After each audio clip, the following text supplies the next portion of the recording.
And good afternoon. My name is Sabrina Lamb, and I'm the founder and the executive director of the World of Money, a New York City based nonprofit dedicated to providing immersive financial education for children ages 7 to 18 and powered by the YWCA of Metropolitan Chicago.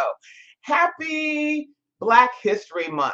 But when we talk about Black history, often, which is really American history, we often ignore the financial efforts and the heroism and the courageousness of African Americans, how they participated and aligned with this powerful currency called money.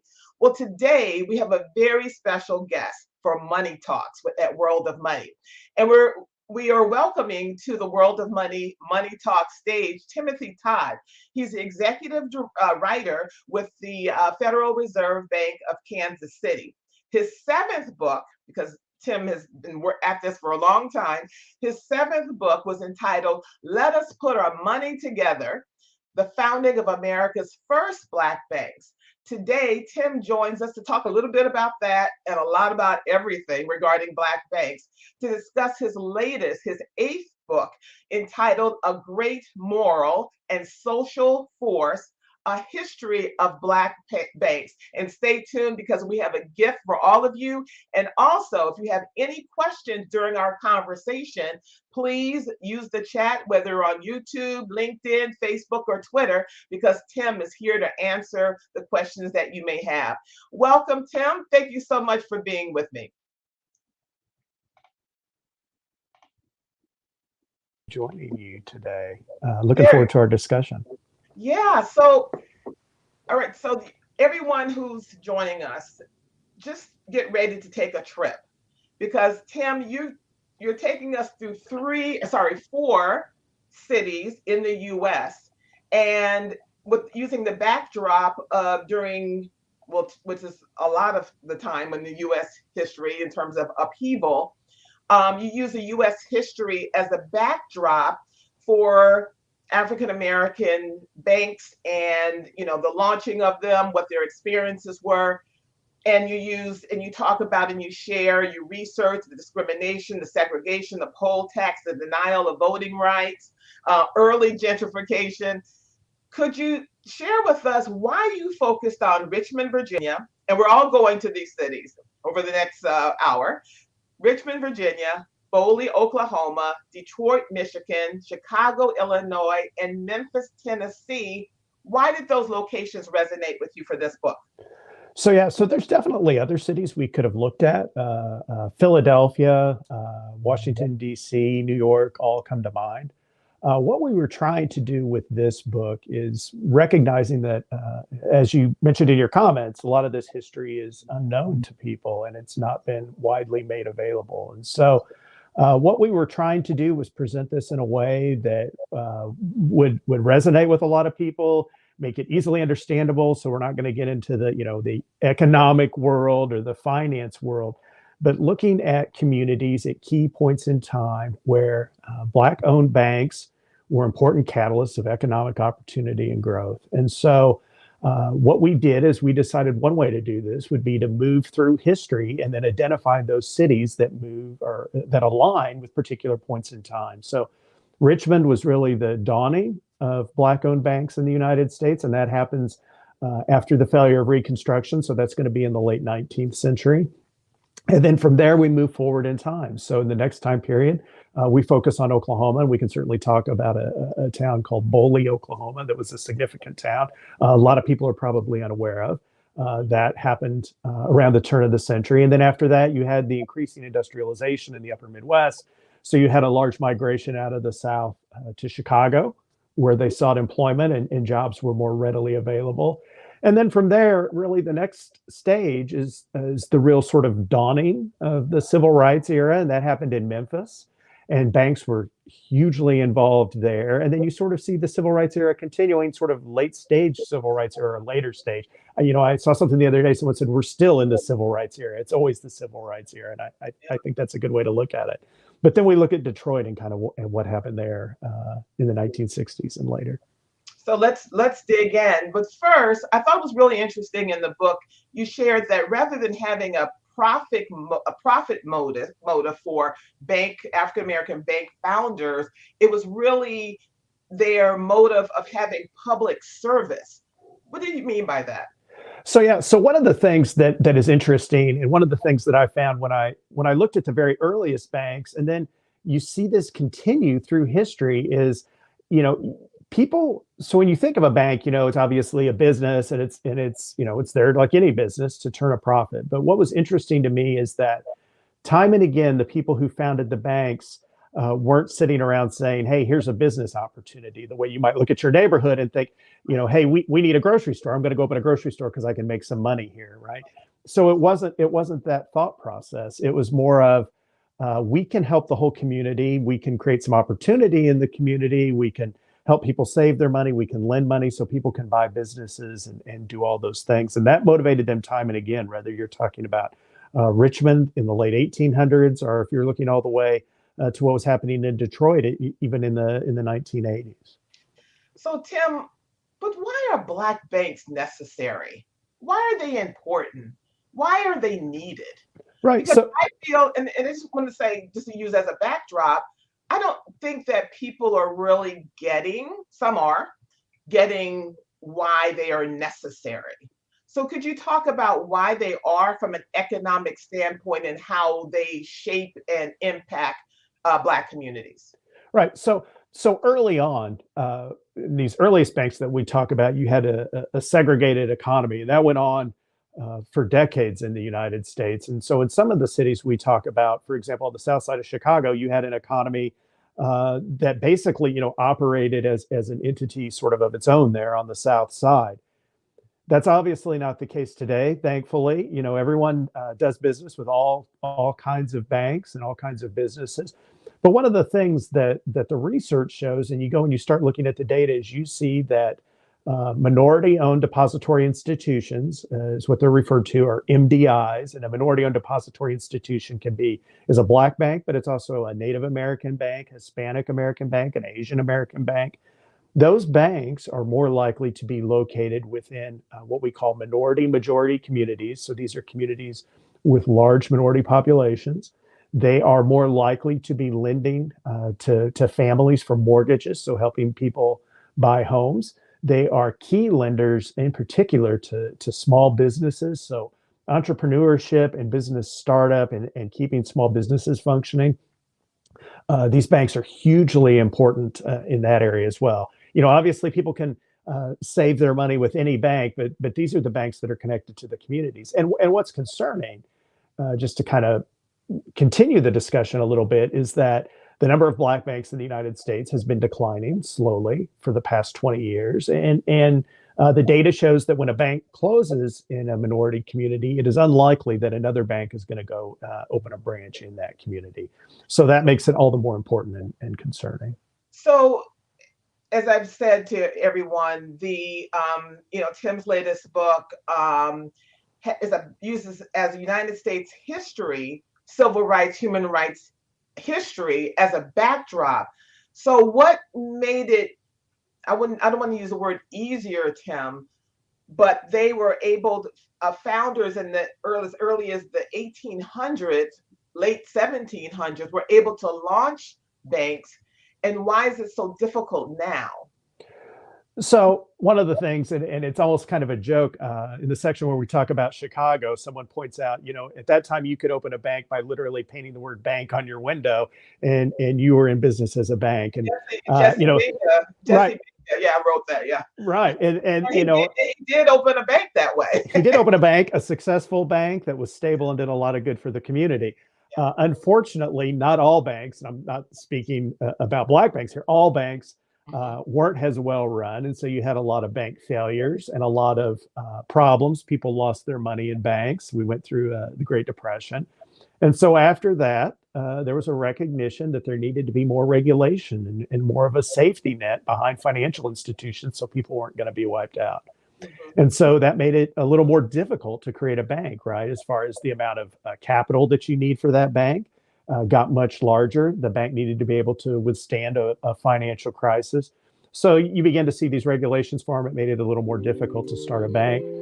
Certainly individuals did that and continued to do that, but it got a little more difficult than it was in the early days. And the difficulty part, some was intentional and not really about regulation, but about discrimination, correct? Well, right. So definitely, discrimination is a part of the story. And then when you think about creating a bank, remember that a bank lends money and it is a catalyst for economic opportunity in a community. But a bank, needs a strong community for the bank to be able to thrive also. So if the community is suffering, it's very hard for the bank to have those deposits that it uses to loan out to grow. And so you saw in the United States a large number of black banks created starting around 1900 up to the Great Depression. And depending on how you count, what qualified as a bank, probably somewhere between 60 and 100 black banks in the United States. By the end of the Great Depression, you're left with somewhere around 8. And that's a reflection of what happened in the communities where people were losing money. And then obviously, banks are going to get pulled into that as well.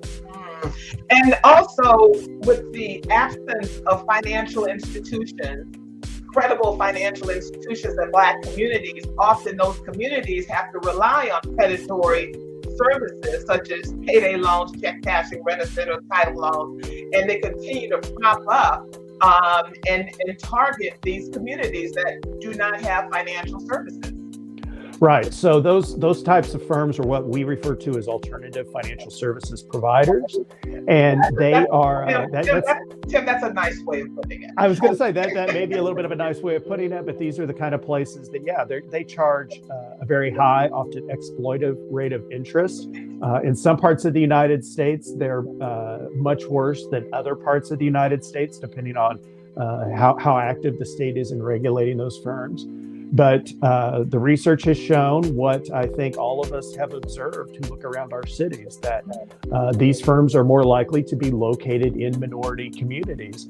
And it really becomes problematic when you think about, just at the individual level. If you have a bank account and you are able to save money, that's going to help you in times of an emergency. And so you think about, where I am in the United States, we're having a bit of some people call it a snowstorm. I don't think it's quite that bad, but we're having some winter weather today. And some people's pipes are going to freeze, maybe even, in my own neighborhood, and those pipes are going to rupture and that's going to do some damage. If you have a bank account and you've saved money, you're going to be able to hopefully, pay to get your home fixed or fix whatever damage you have, or even beyond that. If you, have a bank account, you're going to have a relationship with a banker. And so you may be able to go there and ask for a loan that's going to get you a far more favorable and fair, more importantly, interest rate than what you're going to get out of some type of payday lender who can really create a lot of problems for you over the long term in that situation. It's amazing. And particularly with the, internet, a lot of these alternative services are doing business in states that it's illegal for them to do it, but they use the internet to leapfrog over state boundaries. Yeah, so the internet, I think, and technology are interesting because I think there can be a good side and a bad side to the technology, right?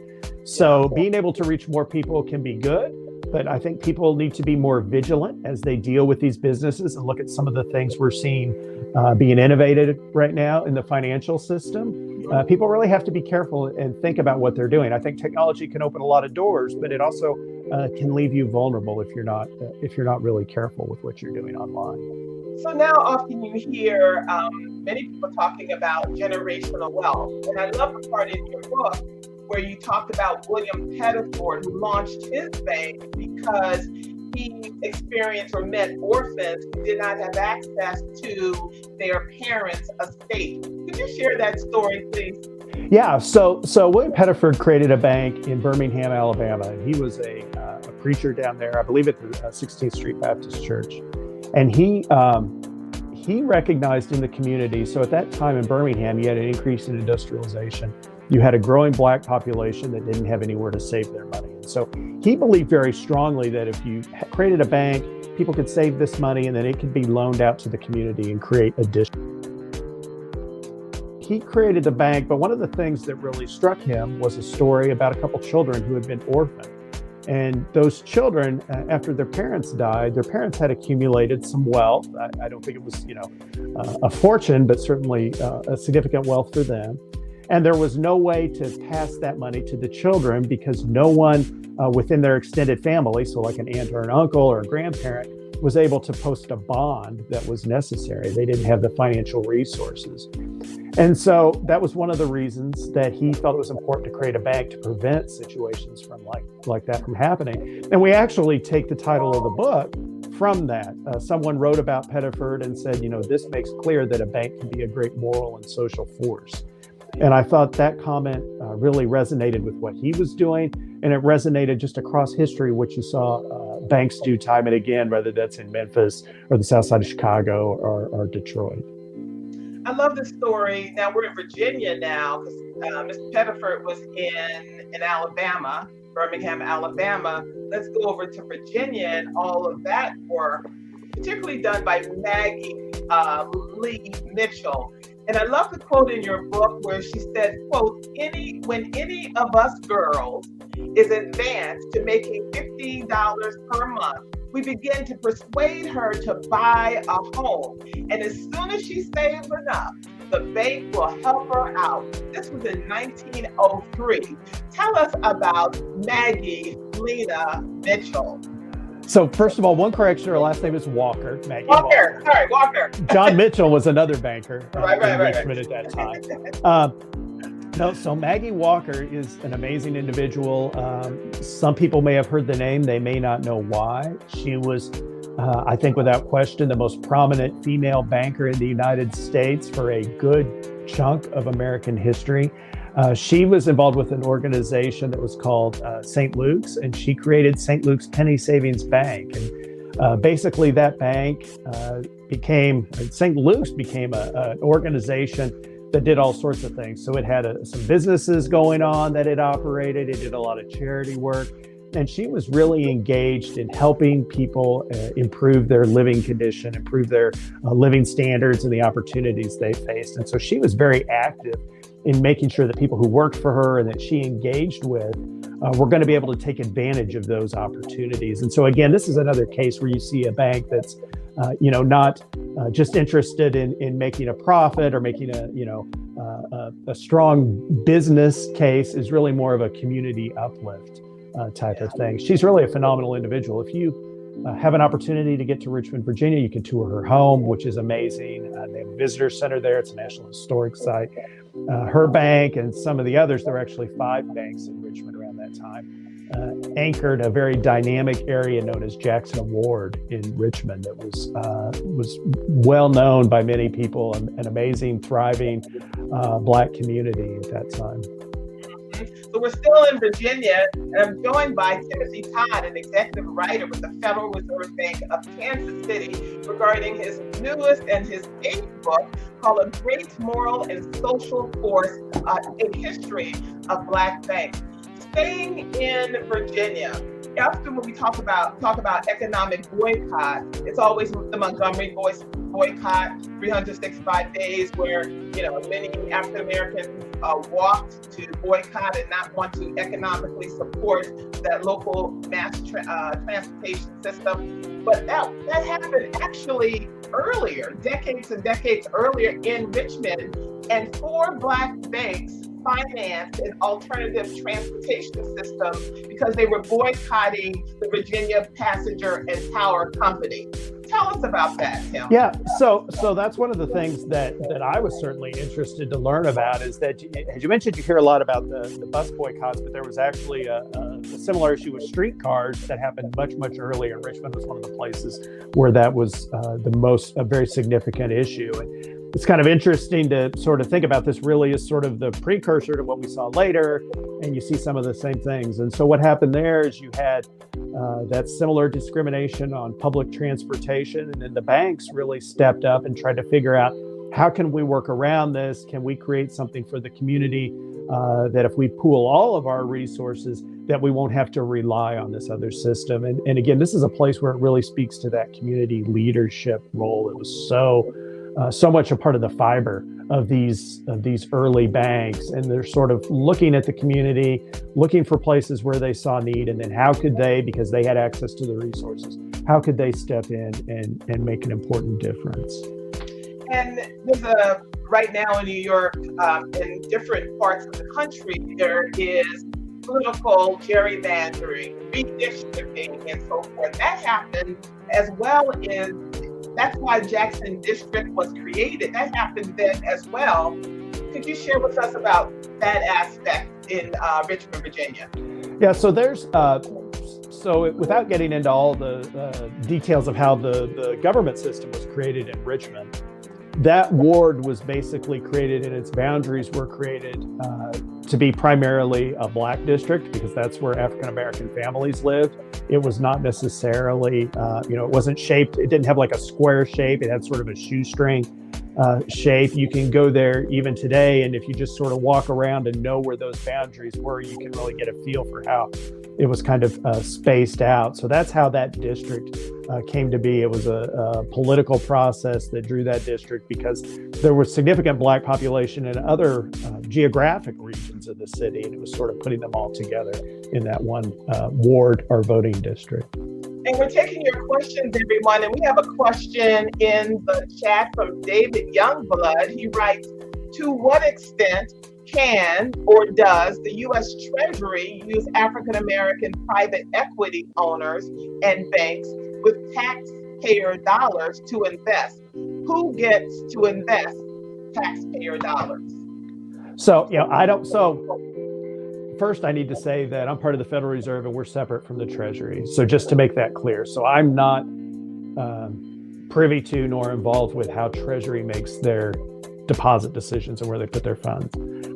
Related to that, what I can say is there's a program that started, I think around 1970 called the Minority Institution Deposit Program or something like that encourages government entities to deposit their funds with minority-owned depository institutions.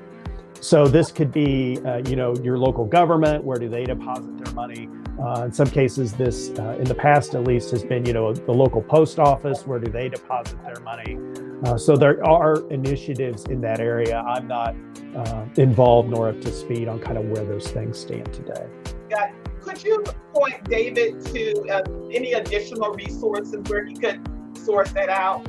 Yeah, I would go online and look at the Treasury's website and look for their minority program. I am sure that they are pretty active in that area, and I would think that information about those programs and those deposits would be available there. And David, I would also check with the congressperson, the chair of the Financial Services Committee with the U.S. Congress. I'm sure they have their information, or that the staff members can provide you with that research. Yona, she writes, this information needs to be shared with our communities. Absolutely, Yona. So let's go to Oklahoma, Tim. Yeah. So let's go to Bola, Oklahoma. So yeah. So go ahead. No. So one of the things that this is another part of American history that I think I'm learning a lot of people aren't aware of. I grew up in rural Kansas, and so I was a little bit familiar with this history because we had the same thing in Kansas also. But after the Civil War and formerly enslaved individuals are emancipated, they basically have a few options available to them, right? So some go to the northern U.S. to seek economic opportunity. Some are going to stay in the South and work on the farm. Some are going to stay in the South and go to cities, places like Atlanta or New Orleans. But there was sort of another alternative that some people pursued, and that was to move to the U.S. Plains. And you see there where they established communities in Boley, Oklahoma. This is Pecan Street in Boley, Oklahoma. They created small towns across the American Plains, and the idea was that these were Black communities. So the idea was they were completely, everything about them, from the government structure to all the businesses, were owned and operated. All the residents were Black Americans. And so Oklahoma, partly because of its proximity to the South, but also because it was a territory and not a state, so it had some different issues with land ownership. Oklahoma was actually home to 50 all-Black communities that were created during this time. I grew up in Kansas. Kansas had some also. Most famously in Kansas was Nicodemus, Kansas, which some people may have heard of. It was fairly prominent. That was in western Kansas, and then you also had some in Nebraska and parts of Colorado as well. But Boley, Oklahoma, was really a well-known community on a national scale, and was really sort of held up as a shining example of what a community could be. And so it had a number of businesses. It had a very large building. It had a 3-story building that at the turn of the century was considered the largest building in eastern Oklahoma. I think it had 80 some businesses early in the 1900s. It actually, for a time, had 2 banks and then briefly 3 banks. The first nationally chartered Black-owned bank in the United States was actually in Boley, Oklahoma. So there's a very rich history there of a community that was very vibrant and well-known. There you see that's Farmers and Merchants Bank there of Boley, Oklahoma. The bank president standing, Mr. Turner, standing on the front step there. Some people have heard of Boley. There's a story that comes around every so often about this bank was actually robbed by, if you've heard of the gangster, I guess, Pretty Boy Floyd. One of his associates robbed that bank. So that story gets some attention from time to time, and it's unfortunate that people focus on that story and not really the story of a very vibrant, bustling, growing community for that time, sort of before industrialization, a heavy agricultural economy, and sort of those types of things that are going to sort of prevent Boley from recognizing its potential as people begin to move to larger cities for factory jobs, the type of jobs that Boley was just unable to provide. Taking your questions for Tim and Todd. Please put them in the chat, whether you're on YouTube, Facebook, LinkedIn, or Twitter. I'm fascinated by that whole so-called migration. That's kind of an easy word. A lot of African Americans left the Deep South to escape persecution to move to Oklahoma to form these 50 all-Black towns. There was a quote in your book saying that they wanted to move there, or they moved there because there was a land where they were free and their rights were respected. And a bank was formed to fund these Black homesteads. Tim, could you talk about that in the West? So the creation of a bank there is very interesting in that where you saw banks created in other communities, you often had a connection. So in Birmingham, you had a connection to a church, for example. And some of the banks in Richmond, the Maggie Walker Bank is connected to another organization that is doing work in the community. But here in the West, you're creating banks that are basically reliant on that community, and they're going to lift up that community. So it's a little bit of a taller order. You don't really have that organizational safety net to fall back on. And so that was very key in bringing business and individuals, families, all those things that are needed that make a community a community. The banks were really at the heart of that, and really these communities don't develop without those banks. It just simply doesn't happen.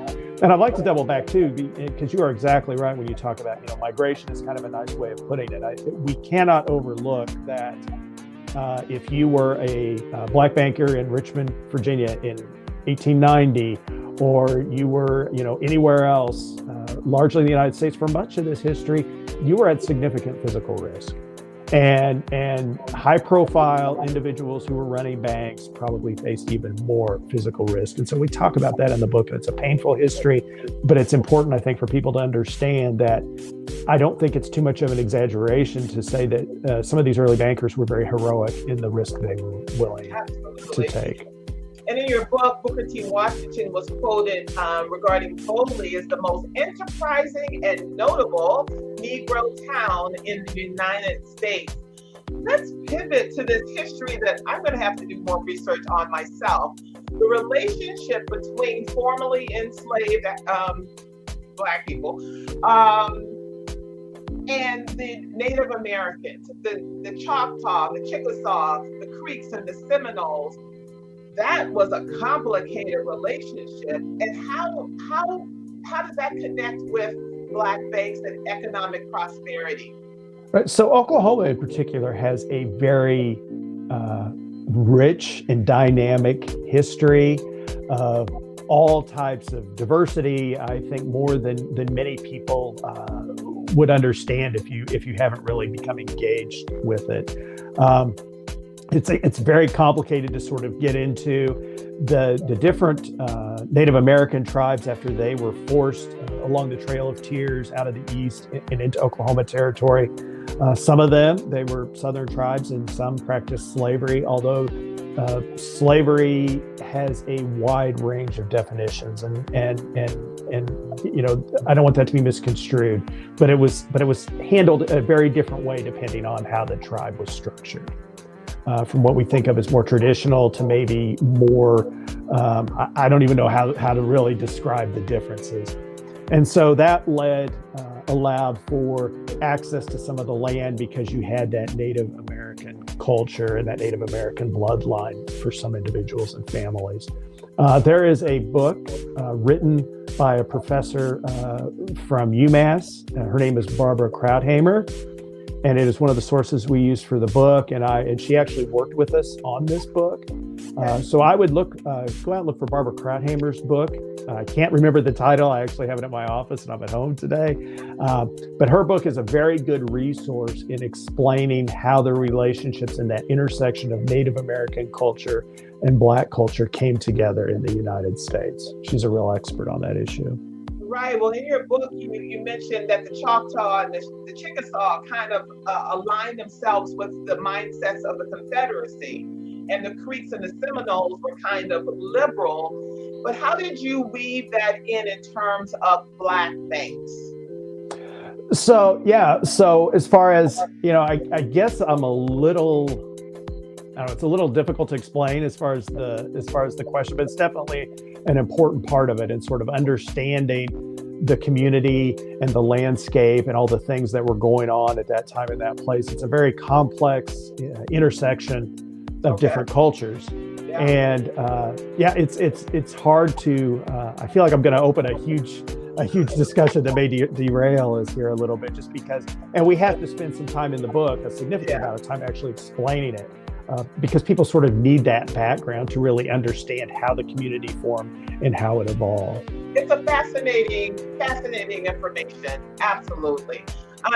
We have a couple of questions in the chat, because now we want to go over to Greenwood. So Yona asked, what are your thoughts on the Black-owned online banks? Do they support the community? And then have questions from Corey Willis. Yeah, so talking about the online banks, I think we are still figuring that out a little bit. I think the potential is there. You know, I am sort of at heart a believer that it's very important to have a physical presence in a community if you're really going to understand the needs of that community. And there's sort of that sort of extra effect, right? So an online bank, you know, you can open a bank account pretty much anywhere in the United States if you go online, right? And you want to do that. But a bank in a community, I think, is going to understand more the needs of the community. So that's going to get back to how do you borrow money? Where's that money come from? And what are those loans being used for? And sort of understanding that. If you have a local entity there, it's going to know, for example, that, hey, you know, we don't have a good restaurant in this neighborhood and someone wants to open a restaurant, they're going to know that. Whereas on an online presence, if the bank is located somewhere else, they're maybe not going to have that same understanding. So they may be looking at more sort of standardized lending metrics and just say, well, here's the numbers, and they're not really going to be able to weigh that community need, or maybe even the characteristics of the individual who wants to borrow money as far as, you know, their experiences in the community. Thank you. And Carrie Willis, he writes, the MNF was located in the thriving business and residential district in the Hayti district of Durham, anchored by what became known as Black on Wall Street. What are your thoughts about that? Yeah, so there's definitely... One more thing, it's a two-part. Let's not forget, he writes, about the MNF Bank, formerly Mechanics and Farmers Bank, that was founded in 1907. Currently, it is the second largest minority-owned bank in the United States. Right. So we didn't. Obviously, the banks that we talk about are not, thankfully, the only communities that had Black banks through history. And so basically what we were trying to decide is to look at, sort of how can we move through history in a way that sort of keeps this on a narrative that's going to appeal to a large audience, right? We didn't want to write something that was heavily academic or would get tied up in the economics. We want to bring people in to learn this story who maybe aren't as familiar with banking and sort of bring them into the fold of understanding. Got it.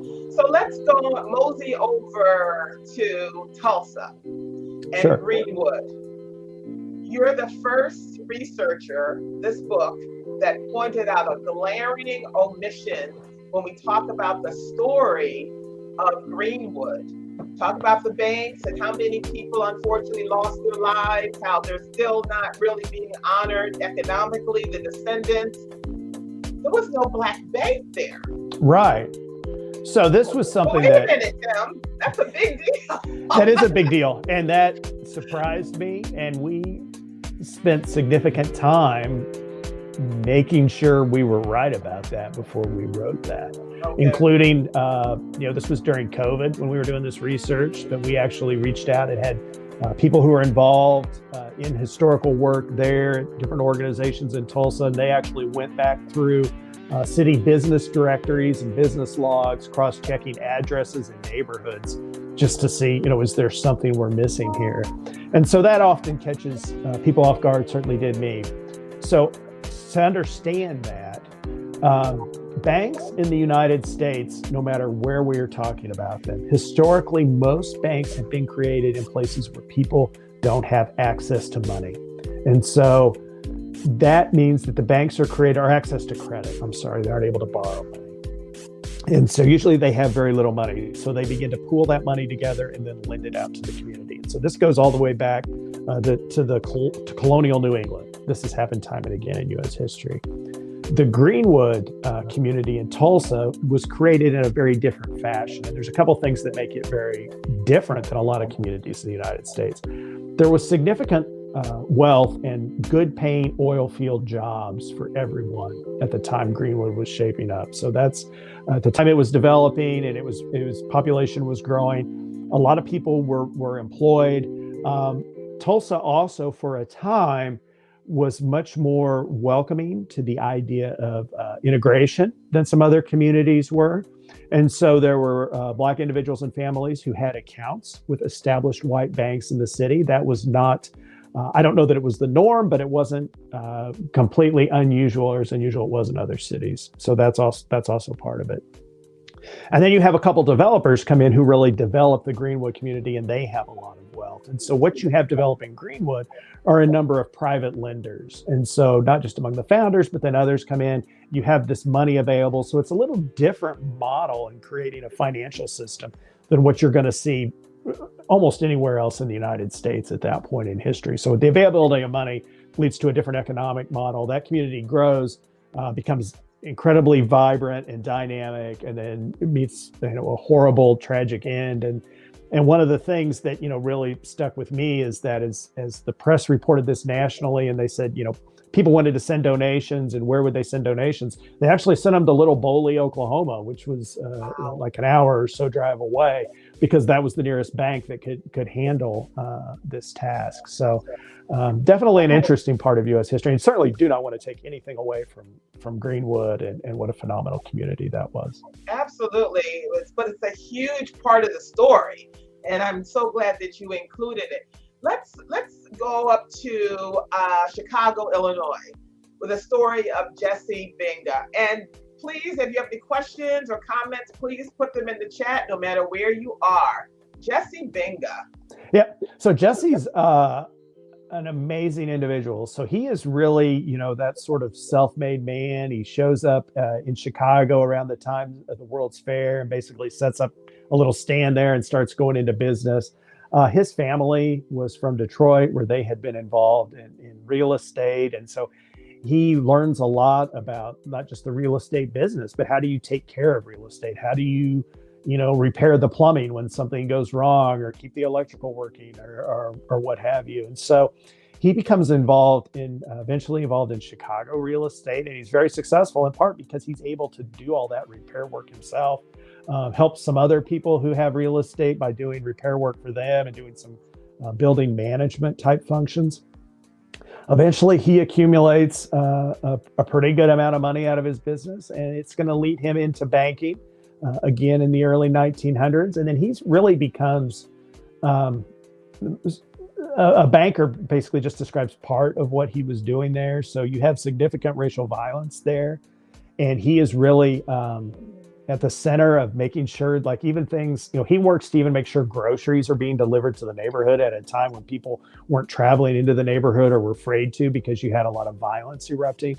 He does a lot of things where he even goes and there are families attempting to move or buying homes in what had previously been all white neighborhoods, and they run into racial violence, and he goes and comes right down to the house scene where this is going on, and he helps the families.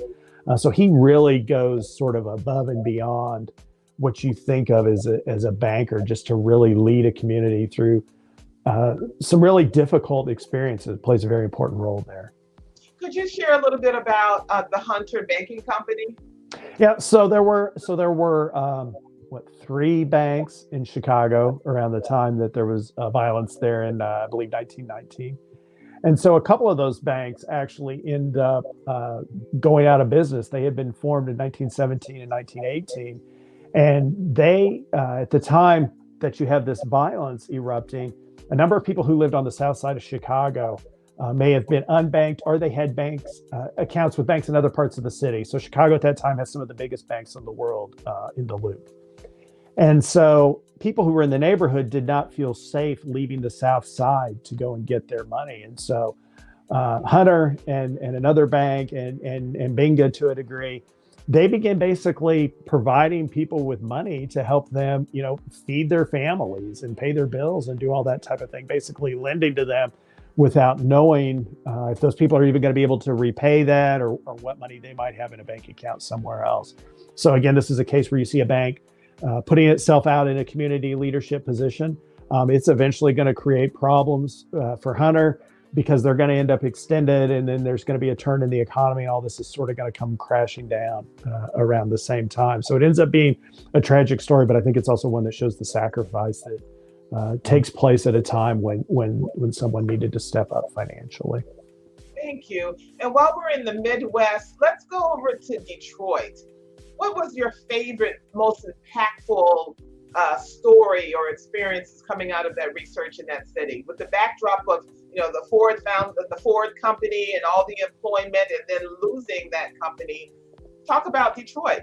Yeah, so Detroit is a very interesting city in a lot of ways, and I think there is I don't know, people sort of look at Detroit as it's a unique situation. And in some ways it's unique, but in some ways it's reflective of a lot of the rest of America, almost in microcosm too. And so there you had Henry Ford, who has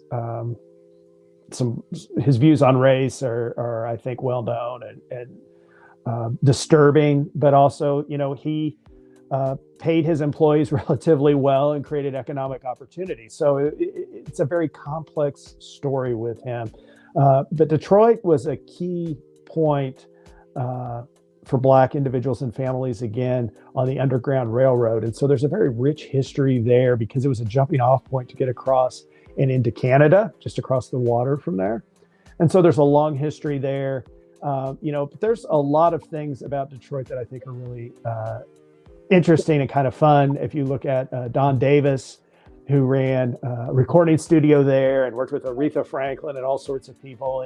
And he recognizes an opportunity and a need, and he gets in banking in 1980, says that the recording artist had run him out of the studio, that he needed to go do something else with his time. And one of my favorite things about him is the first recording. He started as a guitarist, and he replayed it on the song Money. Was actually his first sort of big break as a guitarist. And so I think it's kind of neat that he had that connection in his life, and just a very interesting individual and a very interesting story. Joined by Timothy Todd. If you have any questions, please put them in the chat. Would love to hear from you. In the short time that we have left, let's go down to Memphis. And I love the story of Wayne Cox and how the Memphis Tri-State Bank merged with Liberty Bank in New Orleans. Do I have that story accurately? Love to, yeah. Yeah, so that merger's going on. I don't know that it's been completed yet, but it's in the works right now. Liberty Bank, people can learn a lot about Liberty if you go back and you look at the archives of the New York Times and you look at what Liberty Bank did around Hurricane Katrina, which probably for some of the audience is going to feel like a long time ago, not so long for some of us. But they did a lot of that same type. Liberty did a lot of the same type of things we were talking about in Chicago with providing money to the community at a very difficult time. And then you have, of course, the Cox family and some of the stuff in Mississippi that they were involved with. And then you see the stuff that happened in Memphis with the creation of Tri-State Bank. Tri-State is actually the bank pictured on the cover of the book, and a very important institution in the civil rights era. So they did a lot of work. Some of their employees were involved in some of the landmark cases to expand civil rights. They did things like operate at extended hours during times of protest or activism because people were being arrested for going out and demonstrating. And so they would help bail people out. They would provide funds for that. Any number of meetings to plan a demonstration were held in Tri-State's offices. They did a lot of work.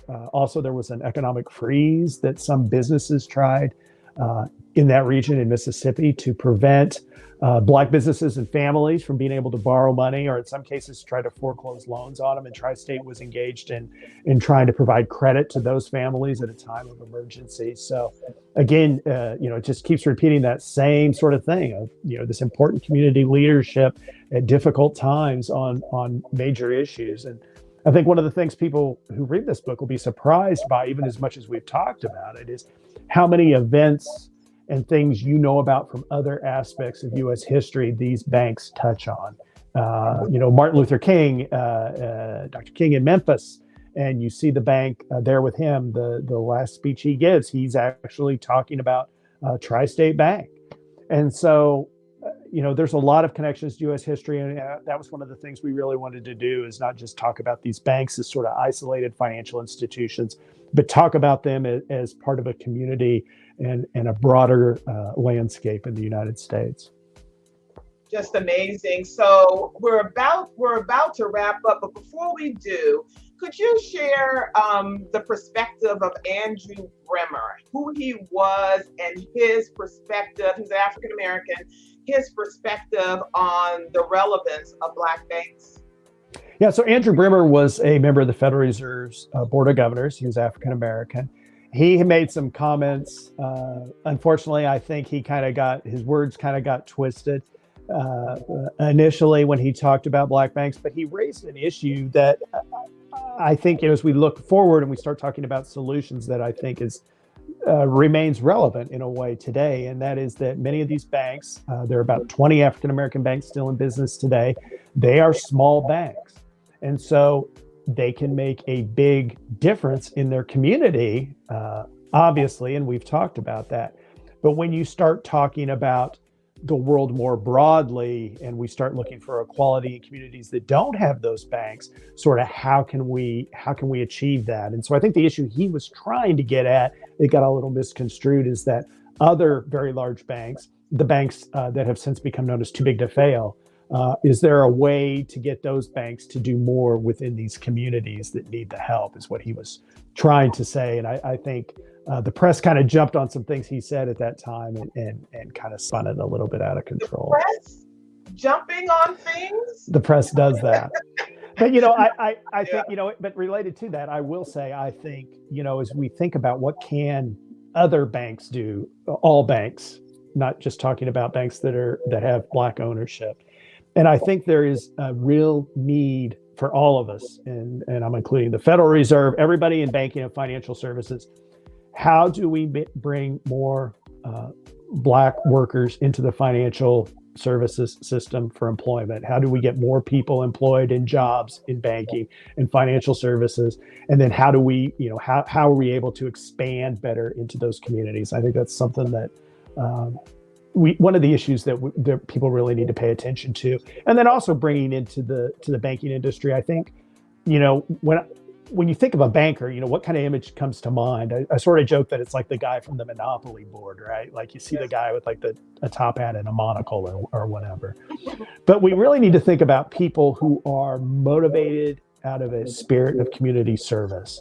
And how can we bring those people, regardless of race, into banking and then teach them that stuff about loans and regulations and financing? You know, I believe all that can be learned. I think you got to look at someone's heart, what motivates them, what drives them, what gets them excited in the morning. How do you bring those people who are motivated by helping the community into banking? I think it could have a big impact. Well, Timothy Todd, calling you Timothy because your mother would appreciate that. Oh, yes. Thank you so much for joining us. Thank you for dedicating time and resources and, you know, for this very, very important research. And Timothy Todd has a very important gift for all of you. How can everyone get your book? Yeah, you go to the Federal Reserve Bank of Kansas City's website, kansascityfed.org, and you can order a copy of the book for free. We make this research available to anyone who wants it.